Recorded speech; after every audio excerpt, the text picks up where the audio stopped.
Welcome to the Podkey summary of Bay Area Rapid Transit. BART's story is a very Bay Area mix of big ambition, odd design choices, political compromise, and constant reinvention. Right now, the system is dealing with a hard post-pandemic math problem, but a lot of that pressure connects back to decisions made decades ago about where BART would go, how it would run, and who it was really built for. And at the same time, it's still trying to modernize, rebuild trust, and plan for a second trip under the bay without repeating old mistakes. BART started in the 1950s as something much bigger than the system people know today. The original vision was a region-wide alternative to freeway expansion, with lines reaching as far as Palo Alto and even beyond San Rafael. But the politics fell apart early. San Mateo County pulled out in 1962 because officials worried their taxpayers would end up subsidizing trips by Santa Clara County residents. Marin County also left after doubts about whether its tax base could support the project and whether rail across the Golden Gate Bridge was even realistic. So when voters finally approved BART, it was a much smaller network centered on Alameda, Contra Costa, and San Francisco counties, opening in stages from 1972 to 1974. That old mismatch never really went away. Santa Clara County finally got BART service in 2020, but it's still outside the BART district, which means the system operates there without the cleanest match between service, governance, and funding. BART was also technically ambitious in a way that still shapes it every day.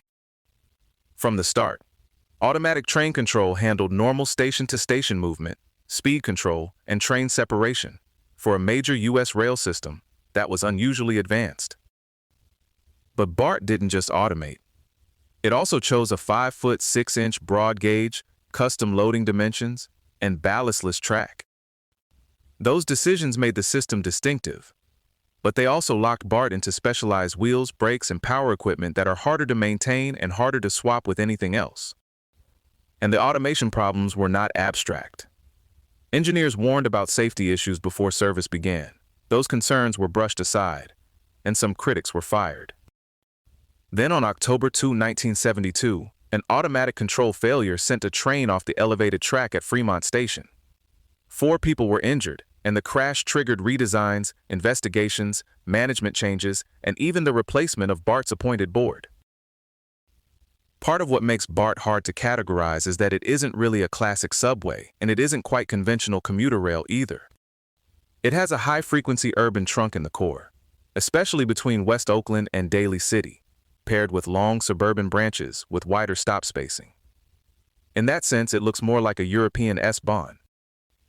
During peak periods, that trunk can get about 15 trains an hour, even though many individual lines only come every 20 minutes. The physical trade-offs are a little wild, too. Trains can hit 80 miles an hour in some sections, though they usually run around 70, and 10-car trains stretch to roughly 710 feet, which is slightly longer than some station platforms. And then there's the sound.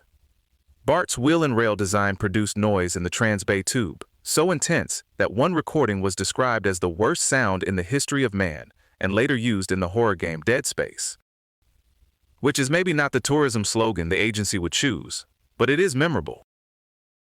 BART's biggest challenge now is financial, and it hits harder because the system depended on riders much more than most transit agencies. In 2019, its fare box recovery rate was 72%. The national transit average was 31.7%. So when COVID wiped out ridership by as much as 93%, BART suddenly looked extremely exposed. At one point, the agency warned it might have to run only 3 lines once an hour and close 9 stations. The recovery has been uneven ever since.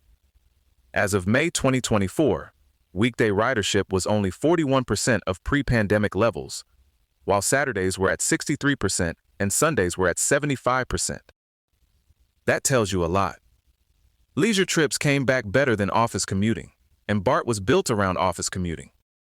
The latest numbers show the gap clearly. 186,000 weekday trips in the first quarter of 2026, and 55.5 million annual trips in 2025.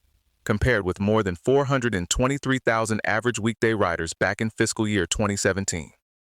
By February 2026, the the board had approved a contingency plan that could close up to 15 stations, in service at 9 p.m., and raise fares by 30 to 50% if voters rejected a proposed sales tax increase. Some of BART's ridership softness started before the pandemic. Ride-hailing hit especially hard at the airports. At SFO, Uber and Lyft use increased almost sixfold between 2014 and 2016, while BART's airport ridership and market share fell.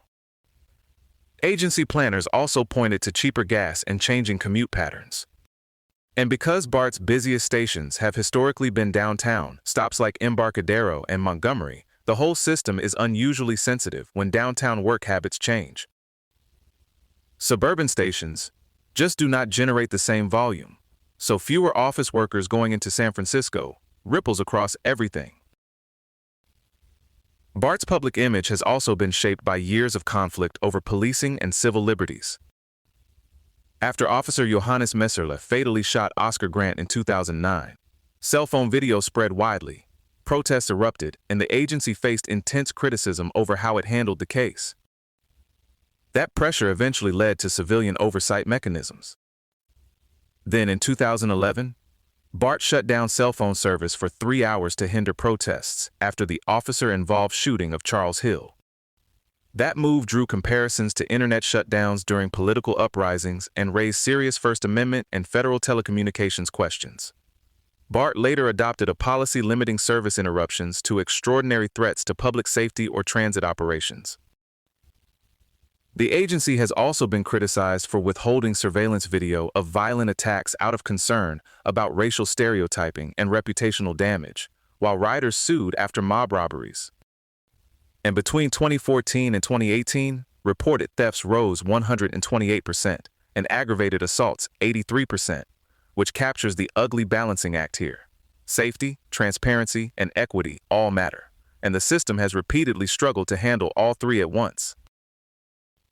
On the practical side, BART has spent years replacing old core systems that were simply wearing out. The 775-car fleet of the future replaced trains built from 1968 to 1996, though software glitches and a failed regulatory inspection delayed the rollout until January 2018. Fare payment has changed just as much.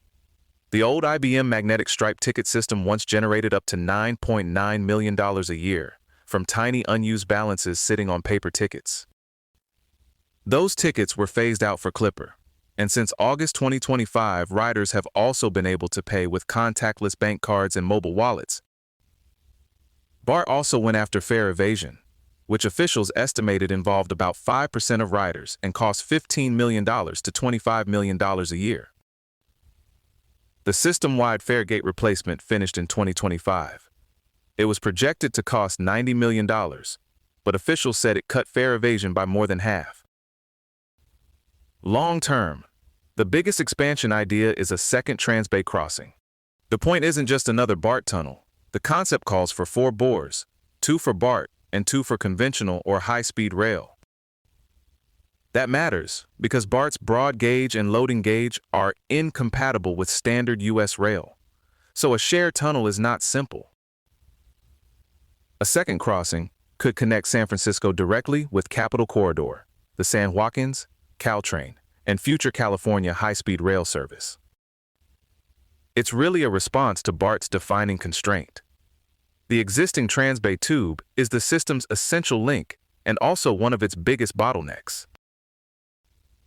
So BART is still the product of enormous ambition, but also of every compromise and contradiction that came with building something this unusual. It's trying to solve ridership, trust, aging infrastructure, and regional connection issues all at once, which is a very normal amount of work for one train system. And somehow, through all of it, it remains one of the Bay Area's clearest examples of how past decisions never really stay in the past. This episode was generated by Podkey. Create your own at podkey.fm.